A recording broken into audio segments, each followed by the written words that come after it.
थी खबर गर्म के गालिब के औरंगे पुरजे,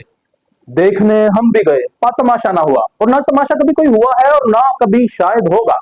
ऑडिटर जनरल की रिपोर्ट में यह बात सामने आई है कि रमजान के बाद पैकेज में ₹1.5 से जायद की रकम के जो मुस्तहिकीन को वो पैकेज पहुंचे नहीं है, और 5 लाख पैकेट हैं जो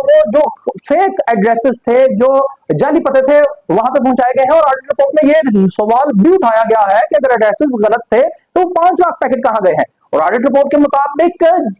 पंजाब फूड अथॉरिटी ने म्यार की चेकिंग भी नहीं की, और PITB ने और डिप्टी कमिश्नर ने पतों को वेरीफाई ही नहीं किया, और जनाब DISP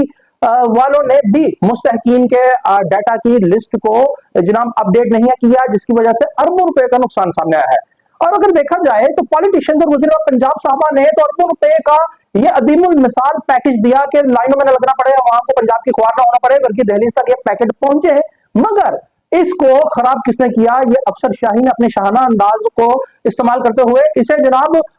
ये वो तमाम काविशें वो जिंदा दरगोर कर दी। मगर मातूब ठहरते हैं पॉलिटिशियन, और पॉलिटिशियन को भी सोचना चाहिए कि ये क्यों इस बात को मंतकी इंतजाम तक नहीं पहुंचाते कि अगर ऑडिट रिपोर्ट आ गई है तो वो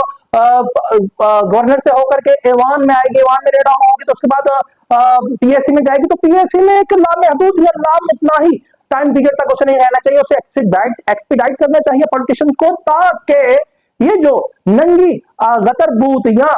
ये जो फंड्स में मिसअप्रोप्रिएशंस करती है अफसरशाही, इसका नंगापन अफसरशाही पर ही आए, पॉलिटिशियंस पर ना आए। और अगर अफसरशाही की बात करें तो वो तो बड़े आराम से कह देते हैं कि जनाब ऑडिटर का तो काम ही यही है कि उन्होंने ऑब्जर्वेशन और उन्होंने एतराजात उठाने होते हैं, यानी उन्हें कोई परवाह ही नहीं कि ऑडिट ऑब्जर्वेशन आता है कि नहीं। तो अगर पॉलिटिशियंस ने इस नाकर्दा गुनाहों से बचना है तो इस प्रोसेस को एक्सपीडाइट करके PSC का इसको मंतकी अंजाम तक पहुंचाना होगा, ताकि जो अरबों रुपए का वो रिलीफ पैकेज जो अवाम को देते हैं, जिस तरह वज़ीर पंजाब ने दिया था, तो उसको जो लोग खराब करते हैं तो नाम भी उन्हीं का खराब हो, सिर्फ सियासतदानों का नाम खराब ना हो।